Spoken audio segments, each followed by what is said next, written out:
Hello class 11th, कैसे हैं आप लोग। आज हमारे पास है इक्वेशन ऑफ मोशन एंड आपको पता है इक्वेशन ऑफ मोशन कितने हमारे पास होते हैं। बिल्कुल, v equals to you plus A T and the second one is s equals to U T plus half A T square and third one is v square equals to you square plus 2as। अब ये तो आप class 9th में graphical method से पढ़े थे आप लोग, बट जैसे क्लास 11th में आते हैं तो टीचर्स आपको इसको मेथड ऑफ इंटीग्रेशन से बताते हैं। अब जैसे ही बच्चा मेथड ऑफ इंटीग्रेशन पढ़ता है, बच्चों को थोड़ा लगने लगता है कि सर ये कैसे हम लोग को करना है, क्या इसमें प्रॉब्लम आ रही है, कैसे इसको सॉल्व करेंगे। बहुत सारे चीजों को जो है यहाँ आपको दिक्कत होता है। तो सबसे पहले मुझे लगता है कि इंट्रोडक्शन में आप ये जान लीजिए कि आप देखोगे यहाँ पे टोटल 5 क्वांटिटी है। पहला क्वांटिटी आपको देख पा रहे होगे, फर्स्ट क्वांटिटी हमारे पास है v, सेकेंड क्वांटिटी हमारे पास है u, थर्ड क्वांटिटी हमारे पास है a, फोर्थ क्वांटिटी हमारे पास है t and the last quantity हमारे पास है s। आप अगर देखोगे इन तीनों इक्वेशन को, तो तीनों इक्वेशंस में आपके पास 5 क्वांटिटी है। सबसे पहले इसका आप मीनिंग समझ लीजिए, क्योंकि अगर आपको इसको मीनिंग समझ में नहीं आएगा, क्योंकि प्रीवियस जब आप नॉलेज बोलते हैं, प्रीवियस नॉलेज में अगर आप जाओगे, इनका हम सबसे पहले बेसिक पढ़ते हैं, तभी इस इक्वेशन को सॉल्व करते हैं। तो सबसे पहले हम समझते हैं the meaning of v। The meaning of v is final velocity, final velocity. The meaning of u is initial velocity, initial velocity। Number A, हाँ नंबर 3 जो हमारे पास ए है, इसका मतलब होता है एक्सेलरेशंस। मैं शॉर्टकट लिख दे रहा हूं यहाँ पे, या अगर आप लिखना चाहो पूरा लिख लीजिए एक्सेलरेशंस।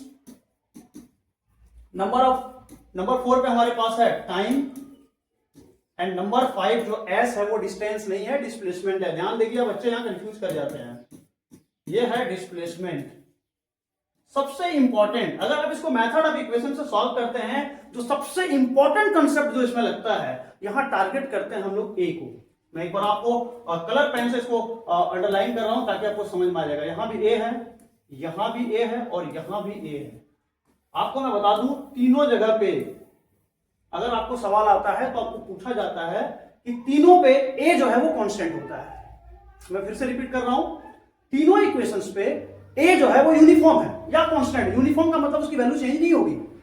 a का मतलब यहां पे मैं बता दे रहा हूं कि यहां पे जो a है वो कांस्टेंट है। बिल्कुल आप इस बात को याद रखिएगा, तभी आप इसके प्रूफ में जाइएगा। तो these are the basic concept जो हमको मेथड ऑफ इंटीग्रेशन में काम आएगा। सबका मीनिंग मैंने आपको शेयर कर दिया। The meaning of v is final velocity, u का मतलब इनिशियल वेलोसिटी, a एक्सेलरेशन है, t हमारा टाइम है, s हमारे पास डिस्प्लेसमेंट है। एंड जो सबसे इंपॉर्टेंट कंसेप्ट जहां बच्चे हमारे सबसे ज्यादा कंफ्यूज करते हैं वो कहां पे, a। तो a को मैंने बता दिया, तीनों इक्वेशन में a क्या होते हैं, कांस्टेंट, इसकी वैल्यू चेंज नहीं होती है। फिजिक्स में जिसकी वैल्यू चेंज नहीं हुई वो कांस्टेंट है, यूनिफॉर्म है। आगे हम बढ़ते हैं और एक एक करके जो है हम सॉल्व करते हैं। आपको सॉल्व करने के लिए हम सबसे पहले पहला इक्वेशन सॉल्व करेंगे, फिर दूसरा इक्वेशन सॉल्व करेंगे, फिर हम तीसरा इक्वेशन सॉल्व करेंगे। तो आपको पता है पहला इक्वेशन हमारे पास क्या है। The first equation is v equals to u plus A T, और इसको हम सॉल्व करने जा रहे हैं आपके पास मेथड ऑफ इंटीग्रेशन से। तो आपको पता है प्रीवियस नॉलेज के लिए आप अगर जाओगे तो वहां आपको मिलेगा वी नो दैट। आप लिख सकते हैं, एकदम स्टेप बाय बता रहे हैं। वीडियो थोड़ा लॉन्ग जरूर होगा, लेकिन आपका कंसेप्ट बहुत अच्छे से क्लियर हो जाएगा। ये सबसे पहले हम लिखेंगे वी नो दैट। ये बहुत इंपॉर्टेंट लाइन है बच्चा, अगर आपने इसको लिख दिया वी नो दैट मतलब हम जानते हैं, इसका मतलब हमको प्रीवियस नॉलेज से लाना पड़ेगा। तो आपको पता है एक्सेलरेशन क्या होता है। तो बच्चा बोलेगा चेंज इन वेलोसिटी होता है सर, और चेंज इन टाइम होता है। यहाँ पे means rate of change of velocity with respect to time क्या कहलाता है, एक्सेलरेशन। तो हमारे पास इसको अगर हमको डिफरेंशियल फॉर्म में लिखना पड़ेगा, डिफरेंशिएशन में लिखना चाहते हैं, तो इसको you can write a equals to dv upon dt। Clear है। यहां से हमको ये हमने लिखा है डिफरेंशियल फॉर्म में, इसको हम कहते हैं डिफरेंशिएशन में।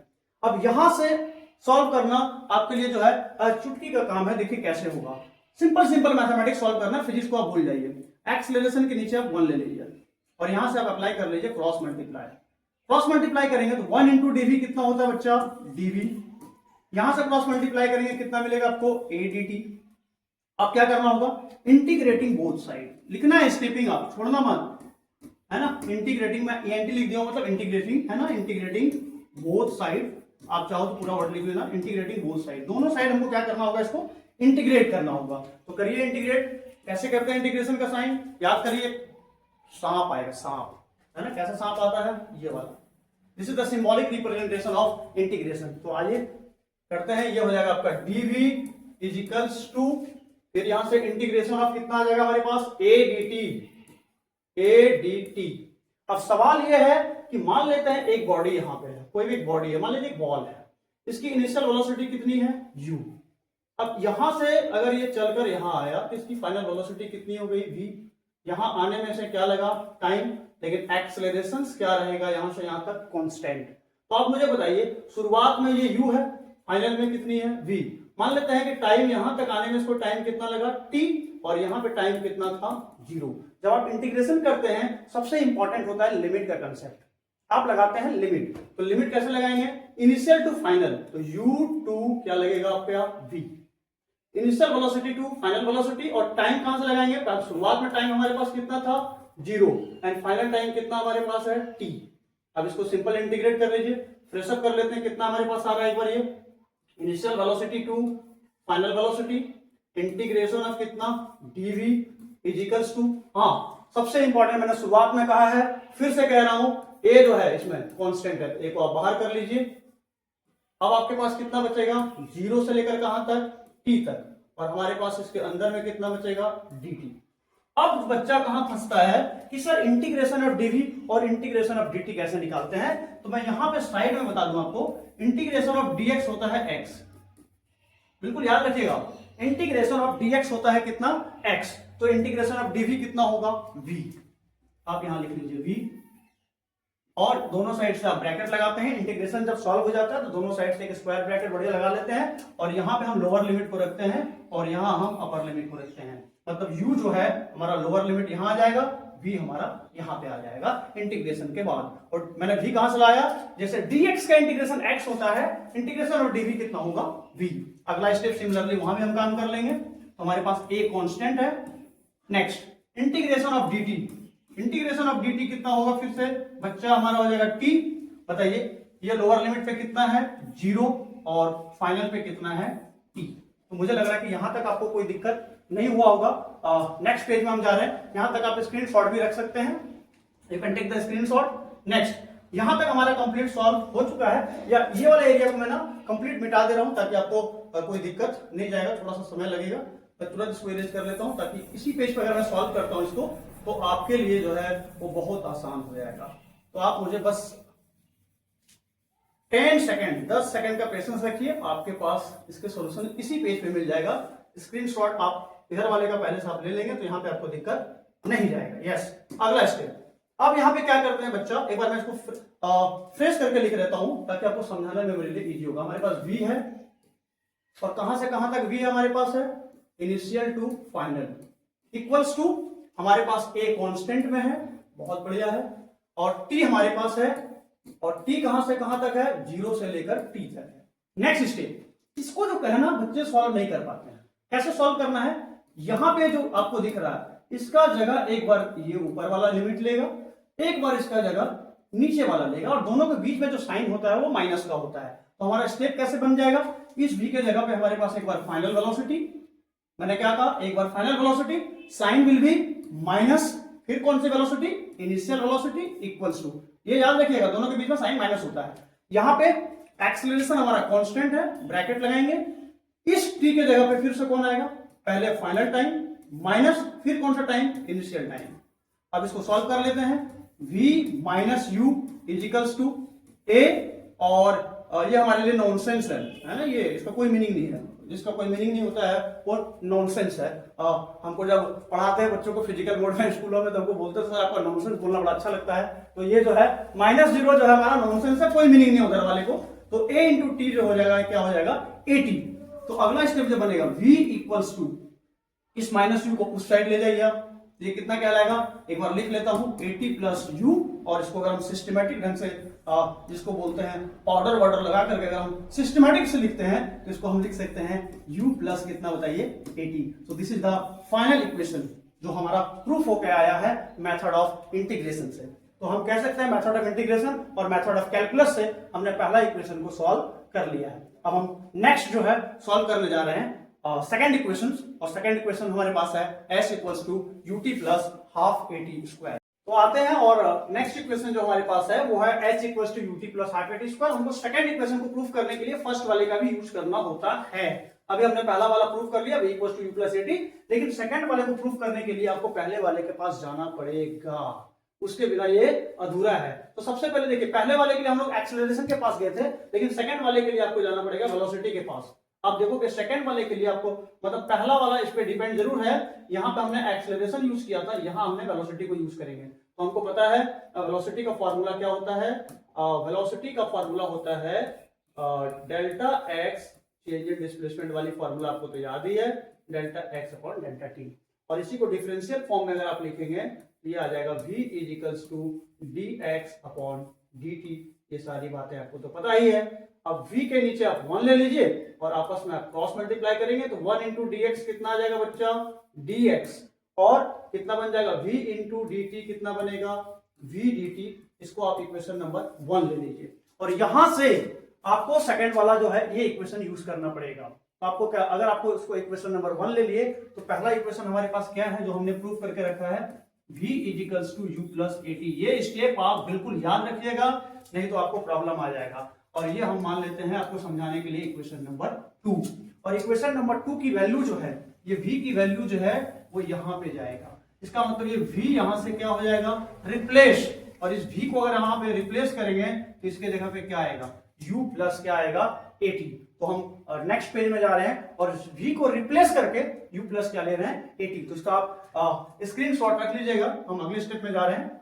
अगला स्टेप हमारे पास है dx इजिकल्स टू, कितना है dx इक्वल्स टू, एक बार मैं फिर लिख लेता हूं आपके पास, v dt हमारे पास है और v को हम रिप्लेस करने जा रहे हैं। तो ये कहलाएगा dx इजिकल्स टू, कितना, v को रिप्लेस कौन कर रहा है, u प्लस 80।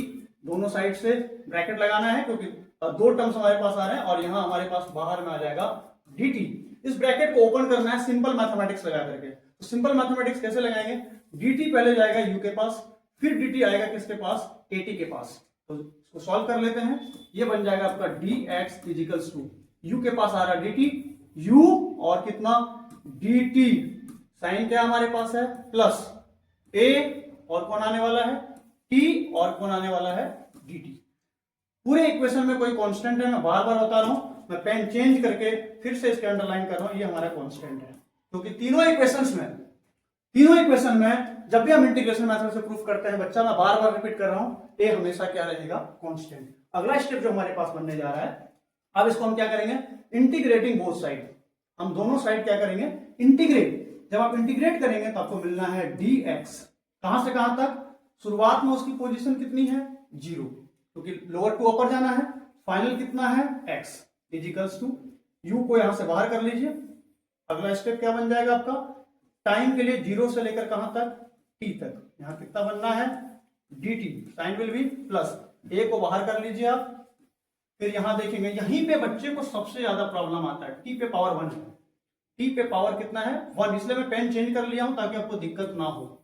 आप समझिएगा, यहां पे जो है एक बेसिक कंसेप्ट लगने जा रहा है और इसी बेसिक कंसेप्ट को आप पहले समझिए, भले आपको 1 मिनट 2 मिनट लग जाए, क्योंकि बच्चा यही प्रॉब्लम, क्योंकि ये दोनों आपने पढ़ लिया कि dx का जो है इंटीग्रेशन x होता है, dt का इंटीग्रेशन कितना होता है, t होता है, लेकिन वहां पे बच्चा फंसता है। और यहां पे जो हम फॉर्मूला यूज करेंगे इस जगह पे, वो फॉर्मूला यूज करते हैं integration of x to the power n dx, और ये फॉर्मूला बन के आता है x n+1 अपॉन n+1।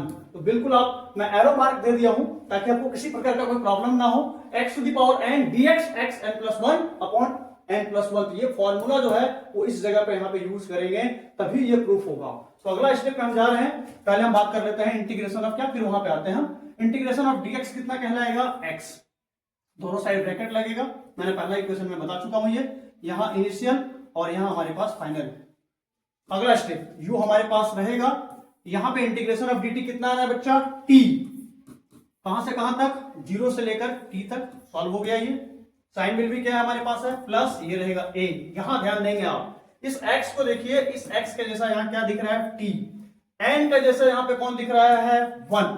तो फॉर्मूला क्या लगना है, n+1, इसका मतलब ये कहलाएगा ब्रैकेट में t और कितना, n का वैल्यू कितना हमारे पास है, 1, तो ये होगा 1 + 1 और नीचे भी हमारे पास है n+1, तो ये भी होगा 1+1, फिर यहाँ ब्रैकेट लगेगा और कहां से कहां तक इंटीग्रेट कर रहे हैं आप, कहां से, 0 से लेकर कहां तक, t तक। ये हो गया 0 से लेकर कहां तक, t तक। अब इसको हमको फिर से सॉल्व करना है, आप इसका स्क्रीनशॉट चाहें तो रख लीजिए, या हम अगले स्टेप में इसको सॉल्व करते हैं, या हम इसी जगह पे इसको मिटा करके कोशिश करता हूं कि इसको सॉल्व कर देता हूं ताकि आपको किसी प्रकार का कोई प्रॉब्लम्स ना होती है। वाला फॉर्मूला का आप स्क्रीनशॉट रख लीजिएगा। अगला जो स्टेप हमारे पास बनने जा रहा है बहुत इजी स्टेप है, आप समझिए। अगला जो स्टेप हमारे पास बनने जा रहा है वो क्या होगा, यहाँ पे आप क्लियर देख रहे हैं, इस x का जगह एक बार ये x लेगा, फिर एक बार कौन लेगा, 0। तो यहाँ का शकल कैसा दिखेगा हमारे पास, x - 0 इक्वल्स टू, यहाँ पे u हमारे पास ऑलरेडी बाहर में है, ये हमारा सिंपल कितना हो जाएगा, ये एक बार t और एक बार ये, तो ये कैसा दिखेगा, t - 0। बच्चा प्रॉब्लम यहाँ पे है, क्या प्रॉब्लम है यहाँ पे, ये हमारे पास आने वाला है a और t का स्क्वायर बन जाएगा, ये a t का स्क्वायर और 1+1 डिवाइडेड बाई 2, फिर यहाँ 0 से कहां तक, t तक। अब इसको सिंपल सॉल्व कर लीजिए जो नॉर्मल मैथमेटिक्स होता है, तो कितना आसानी से सॉल्व हो जाएगा ये। x - 0 ये बताया मैंने ये नॉनसेंस है, सो सिंपल x, ये कितना हो जाएगा, इधर वाला हमारा ये आसपास वाला जो माइनस के बाद 0 है वो नॉनसेंस है, ये दोनों मिलकर कितना दे देगा हमें, ut प्लस ये कितना देना है हमको, a, और एक बार अगर देखोगे तो t के जगह t स्क्वायर रखोगे, एक बार मैं सॉल्व कर देता हूं, बच्चे लोग कंफ्यूज कर जाते हैं यहाँ पे, ये बन जाएगा t² 2 और -0² 2, तो ये वाला पार्ट जो है, ये वाला पार्ट पूरा हमारा फिर से क्या कहलाएगा, नॉनसेंस। तो हमारे पास x = कितना हो जाएगा, ut प्लस कितना, at² 2, और इसी को आप सिस्टमेटिक रख लीजिए, तो कितना कहलाएगा, x = ut प्लस ½ at²। तो हमारा सेकेंड इक्वेशन भी जो है लगभग कंप्लीट हो गया है। और सारे स्टेप को आप स्टेप बाय स्टेप प्रैक्टिस करना। कहीं आपको प्रॉब्लम्स वगैरह आ रहा है तो आप कमेंट करके मुझे जरूर बताना कि सर प्रॉब्लम्स यहाँ पे आई है, मैं कोशिश करूंगा उसको सॉर्ट आउट करने का। अब हम जो है नेक्स्ट वीडियो नहीं, इसी में हम जो है थर्ड इक्वेशन को प्रूफ करेंगे, और फिर हम इसको बताएंगे कि थर्ड इक्वेशन जो है v² - u² = 2as कैसे आया। तो आइए देखते हैं कैसे आया। तो आइए स्टूडेंट, नाउ हमारा जो टारगेट है वो है इक्वेशन नंबर 3, क्योंकि हमने इक्वेशन नंबर 1 को सॉल्व कर लिया, इक्वेशन नंबर 2 को सॉल्व कर लिया, इक्वेशन नंबर 3 को भी सॉल्व कर लिया। कौन सा मेथड, कैलकुलस मेथड और मेथड ऑफ क्या, इंटीग्रेशन। तो थर्ड वाला हमारे पास, मैं एक बार हिंट देना चाहूंगा, जब हम पहला वाला सॉल्व कर रहे थे तो हमने यूज किया a = dv/dt। बिल्कुल आप स्टेप याद रखिएगा, इसी फॉर्मूले से आप पहला वाला सॉल्व किए, लेकिन जब आपने सेकंड वाले को सॉल्व किया तो कौन सा मेथड रखा था आपने वहां पे, वहां हमने जो फॉर्मूला यूज किया वो वेलोसिटी वाली, वेलोसिटी = चेंज इन डिस्प्लेसमेंट और टाइम वाला यूज किया। लेकिन जब थर्ड वाला यूज करेंगे तो फिर ऊपर वाला आएगा a = कौन, dv/dt। इसी फॉर्मूले को यूज करते हुए हम फिर से सॉल्व करेंगे कौन सा इक्वेशन, थर्ड इक्वेशन, क्योंकि इक्वेशन नंबर 1 हमने ऑलरेडी सॉल्व कर लिया है, इक्वेशन नंबर 2 भी हमने ऑलरेडी सॉल्व कर लिया है। अब हमारा टारगेट क्या है, इक्वेशन नंबर 3, और हम क्या यूज करने जा रहे हैं, a = dv/dt। आप कहीं s को जो है ना वो x भी लिखा जाता है, तो कोई आप कंफ्यूज मत करना कि सर डिस्प्लेसमेंट आप s ले रहे हैं या x ले रहे हैं, आप x भी ले सकते हैं और s भी ले सकते हैं, तो don't be confuse about x और क्या s। तो आइए हम प्रूफ करते हैं v² = u² + 2as। तो सबसे पहले हम एक फ्रेश बोर्ड आपके लिए लेते हैं और इस पे हम कंप्लीट जो है सॉल्व करने की कोशिश करते हैं कि हम कैसे सॉल्व करेंगे। स्टेप नंबर 1 क्या बताया, step number 1, we know that. सबसे पहले आप लिखिए, मैं पेन का साइज चेंज कर लेता हूं, व्हाइट कलर में ले लेता हूं ताकि आपको विजुअल क्लियर हो। पहला स्टेप, वी नो दैट, आप हमारे साथ लिख सकते हैं, स्टेप को समझिएगा class 11th। We know that a = dv/dt, step number 1। अब यहां से आप समझिएगा कि इसी में अगर मैं यहां रख दूं dx और यहां भी रख दूं dx, तो इस इक्वेशन को या इतने को क्या फर्क पड़ेगा, तो मैं आपको बता दूं, अगर आप न्यूमरेटर में भी dx रखें और डिनोमिनेटर में भी dx रखेंगे तो कोई फर्क नहीं पड़ेगा। तो इसका मतलब हम कह सकते हैं फर्कलेस है, कोई फर्क पड़ने वाला नहीं है। तो आप क्या करेंगे, हम यहाँ पे कुछ एक्सचेंज वाला काम करेंगे। क्या करेंगे, एक्सचेंज। आपने एक गाना भी सुना होगा, जूते लो पैसे लो, एक्सेंट, इसका मतलब यहां का डेनोमिनेटर यहां पे ला सकते हैं और dt को उठा के यहां ले जा सकते हैं। मतलब क्या करेंगे, नीचे को हम एक्सचेंज करेंगे। हम कर सकते हैं, कोई दिक्कत नहीं, सिंपल मैथमेटिक्स का रूल है, हम इसको चेंज कर सकते हैं क्योंकि ऊपर में हमारे पास मल्टीप्लाई का साइन है। तो हम कर लेते हैं a इक्वल्स टू कितना हो जाएगा, ये बन जाएगा dv अपॉन कौन बन जाएगा यहाँ पे dx, साइन हमारे पास मल्टीप्लाई है, ऊपर में हमारे पास है dx और नीचे हमारे पास है dt। मुझे लग रहा है कि कोई दिक्कत यहां तक नहीं हुआ होगा। हमने सिंपल क्या किया है, डेनोमिनेटर को एक्सचेंज किया हुआ है। तो आई होप कि ये कंसेप्ट आपको क्लियर होगा। नेक्स्ट स्टेप में देखोगे, इसको हमको टारगेट करते हैं, ये वाले को। सिंपल बताइए, dx अपॉन dt को मुझे अगर हटाना हो तो मैं इसको किससे हटाऊंगा, v से हटाऊंगा। क्यों हटाऊंगा v से, क्योंकि v इजिकल्स टू होता है dx अपॉन dt। तो हम dx अपॉन dt को यहां से हटा सकते हैं, तो इसका जगह हमारा कौन लेगा मुझे बताइए, v। तो नेक्स्ट स्टेप हमारे पास क्या बचेगा, a इक्वल्स टू कितना हो जाएगा, dv अपॉन dx हमारा ऑलरेडी है और इनटू में dx अपॉन dt को हटा रहे हैं, इसके जगह कौन आने वाला है, v। क्यों हटेगा, मैंने उसका रीजन वहां लिख दिया है कि dx अपॉन dt होता है। अगला स्टेप क्रॉस मल्टीप्लाई का है, a के नीचे आप 1 ले लीजिए। सिंपल आप क्रॉस मल्टीप्लाई करिए, थोड़ा डेकोरेट करिए, थोड़ा पाउडर वगैरह लगा करके मेकअप इसको रेडी करके सिस्टमेटिक लाते हैं। क्यों करेंगे, क्योंकि हमको इसमें इंटीग्रेशन करना होगा। तो नेक्स्ट क्या हो जाएगा हमारे पास, a dx, हमने यहाँ पे क्रॉस मल्टीप्लाई किया, a इंटू dx, v को हम पहले लिख लेते हैं, v इंटू और ये होगा dv, और आपकी जानकारी के लिए बता दूं इस पे पावर कुछ नहीं है तो कितना है 1। अब इसी को हमें इंटीग्रेट करना होगा। तो हमारे पास जो है a dx v to the power 1 और dv को हमें इंटीग्रेट करना होगा। इसको कैसे इंटीग्रेट करेंगे, हम लिखेंगे इंटीग्रेटिंग बोथ साइड। तो आप क्या करें, हम अगले पेज में जा रहे हैं जहां आपको मैं बता पाऊंगा अच्छे से और नीट एंड क्लीन तरीके से। तो हमारे पास कितना है, हमारे पास है a dx equals to v1 और कितना है dv।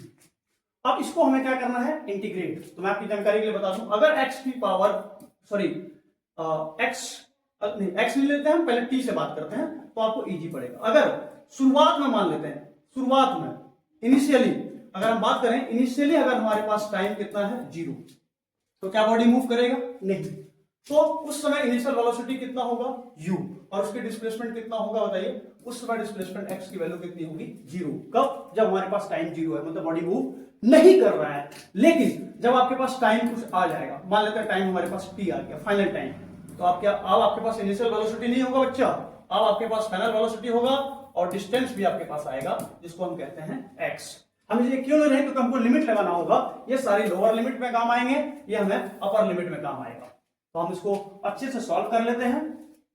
अब इस लाइन पे आप लिख सकते हैं, अगर आप चाहो तो इसको इक्वेशन नंबर 1 पुट कर लीजिए और यहाँ एक अच्छे लाइन में लिखिए इंटीग्रेटिंग बोथ साइड। इंटीग्रेट कर लेते हैं, a आप लिख लीजिएगा इंटीग्रेटिंग बोथ साइड, ये बन जाएगा a dx equals to v to the power 1 और ये है हमारे पास dv, और इसको हम करने जा रहे हैं इंटीग्रेट। कहां से कहां तक इंटीग्रेट होगा, देखिए यहाँ पे dx है, मैंने कहा कैसे, x to the power x जो है शुरुआत में 0 है और फिर कितना है x, तो ये हो जाएगा 0 टू x। यहाँ पे हमको किसको करना है, dv, वेलोसिटी के लिए देख लीजिए, इनिशियल कितना है u, फाइनल कितना है v, तो u से लेकर कहां तक, v तक। नेक्स्ट स्टेप, मैंने आपको शुरुआत में कहा था जब हम इक्वेशन आपको बता रहे थे कि पूरे इक्वेशंस में, चाहे पहला इक्वेशन हो, दूसरा इक्वेशन हो या तीसरा इक्वेशन हो, ए हमेशा क्या होगा, कांस्टेंट, ए क्या होगा, यूनिफॉर्म। जो वर्ड आपको सुटेबल लगे बच्चा आप यूज कर लीजिए। ए को थोड़ा बाहर कर लीजिए इंटीग्रेशन से, ए हो गया बाहर, कितना बचेगा 0 से लेकर कहां तक, x तक dx। आई होप ये क्लियर हो गया होगा। हाँ, यहां पे बच्चे हमारे फंसते हैं, ये समझिएगा फिर से, जैसे सेकंड इक्वेशन में बताया था, यहां पे जो इंटीग्रेशन आप यूज करोगे तो यहां किसका इंटीग्रेशन यूज होगा, integration of x to the power n और किसका, dx का।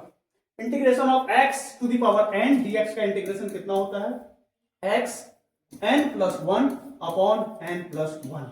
ये वाली फॉर्मूला जो है आपको यहां लगाना होगा, नहीं तो आप फंस जाएंगे।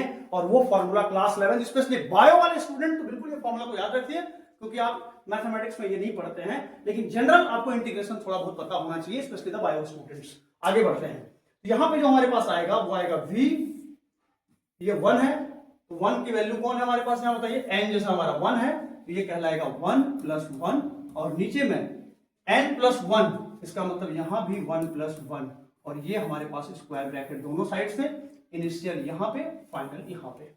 अब यहां से सॉल्व करना हमारे लिए काफी इजी हो गया। तो कैसे सॉल्व करेंगे आइए देखते हैं। ये हो जाएगा, हम डायरेक्ट लिखने जा रहे हैं आपके पास, ये हो जाएगा वी स्क्वायर, वी 1 + 1 2 और नीचे 2, तो ये हो जाएगा वी स्क्वायर बाय 2। अगले स्टेप में हम सॉल्व करते हैं इसको नेक्स्ट पेज में। हमारे पास कितना है अभी, ए है, और हमारे पास dx का इंटीग्रेशन कितना आना है बच्चा, x, 0 से लेकर कहां तक, x तक। और हमने बताया कितना आ गया हमारे पास, वी स्क्वायर बाय 2, कहां से कहां तक, इनिशियल टू फाइनल। अगला स्टेप, इसका जगह कौन लेगा, x, तो a ये बन जाएगा x माइनस 0। मैं पहला इक्वेशन दूसरा इक्वेशन जब सॉल्व कर रहा था इसके बारे में बहुत सारा बात हमने ऑलरेडी कर लिया है। यहां भी देखोगे तो ये v के जगह पे कौन आएगा पहले, फाइनल, फिर कौन आएगा, इनिशियल, और दोनों के बीच में साइन क्या रहेगा, माइनस। ये कहलाएगा v square upon 2 minus u square upon 2। ये हमारे लिए नॉनसेंस, फिर से हमारे पास नॉनसेंस है, कोई मीनिंग नहीं है इसका, तो ये दोनों को मल्टीप्लाई कर दीजिए, ये बन जाएगा ax इजिकल्स टू, एलसीएम कितना आना है, 2 का LCM 2, simple, v square minus क्या हो जाएगा ये यू स्क्वायर। सिंपल, हमने एलसीएम लिया और उसको मल्टीप्लाई कर लिया। अब यहां आप ले लीजिए 1, क्रॉस मल्टीप्लाई कर दीजिए, आपका आंसर आ जाएगा। आफ्टर क्रॉस मल्टीप्लाई कितना मिलना है, 2ax equals to v square minus u square. इसी को अगर आप x के टर्म में लिखना है तो लिखिए, और s के भी टर्म में लिखना है तो आप लिख सकते हैं 2as equals to v square minus का यू स्क्वायर। या आप चाहें तो ये माइनस यू स्क्वायर को उठा के इधर भी ले आइए, तो इसको आप कहीं कहीं बुक में आपको ऐसे भी मिल सकता है कि v square equals to you square को आप उस साइड ले जाएंगे तो यू स्क्वायर प्लस कितना 2as। ये जो है हमारा थर्ड इक्वेशन का प्रूफ हो गया। तो हमने आपको तीनों इक्वेशन का प्रूफ मेथड ऑफ इंटीग्रेशन से करा दिया। पहला क्या हमारे पास था, v equals to you plus a t, बहुत आसानी से सीख गए आप। सेकंड हमारे पास क्या था, s equals to UT plus half eighty square, ये भी हमने सीख लिया। और थर्ड हमारे पास क्या है, v स्क्वायर माइनस का u square equals to 2as। तो तीनों हमने बहुत अच्छे से क्लियर कर लिया। आप इसको अच्छे से रिटन में 2-3 टाइम प्रैक्टिस करिए और बहुत अच्छे से इसको बनाइए। कभी कभी आपके लॉन्ग क्वेश्चंस जो आते हैं ना सेक्शंस ई में, वहां आपको ये देखने को मिलेगा और आपको 5 मार्क्स जो है कभी कभी देखने को मिलता है। अगले क्लास में जो है हम कोशिश करेंगे कि आज आपको लीनियर में बताएं, नेक्स्ट में आपको बताएंगे एंगुलर का जो केस होता है वो कैसा होता है। तो thank you so much for watching. Video को आप शेयर कर सकते हैं अपने फ्रेंड्स को ताकि उनको भी ये बेनिफिट हो जाए। Thank you so much.